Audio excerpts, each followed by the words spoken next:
Noi vinsi il Pordenone perché gli hai domandato proprio chi alla mia femmina di sposarsi. E allora vin sin qui proprio per suggelare il nostro amore, so di chi sta bene la lobbia che c'è tanta storia per il Friul e per Pordenone, chiaramente.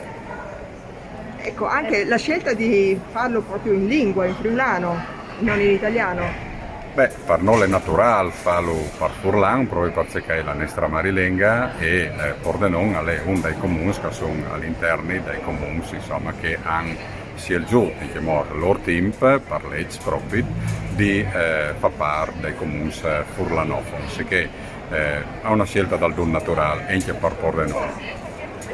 Dove però non si parla molto il friulano, in città almeno.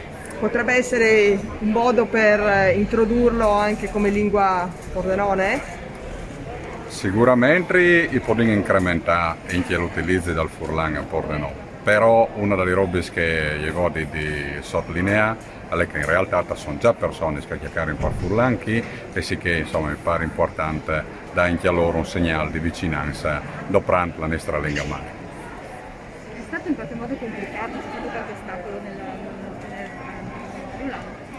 Nessuna complicazione, nessun ostacolo, un'amministrazione veramente idonea dal cittadino, anche di che non sono cittadini del comune di Pordenone. E io dico che veramente si inchiatta bene, vinchiattare tutte le nostre esigenze, un grande affietto, una vora soddisfatti e una vora insomma preseatis. Lui era il signore Eros Cisilino e io la signora Rossana Carretti.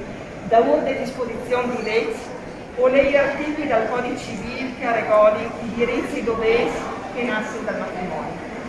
Articolo 143. Diritti e doveri puntuali del maritato.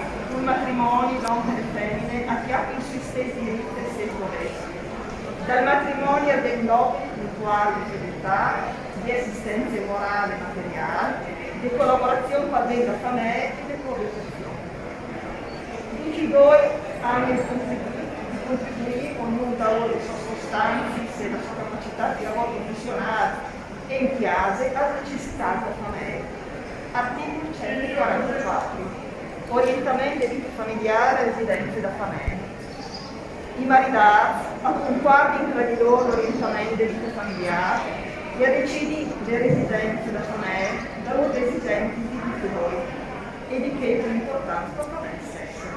Io, Stefania Voltini, consigliere assessore comunale al Comune di Pordenone, ufficiale di Stato civile dal Comune di Pordenone, in canon da legge declari che il signor Eros Sigilino e la signora Rossana Caretti assommolizzi il matrimonio.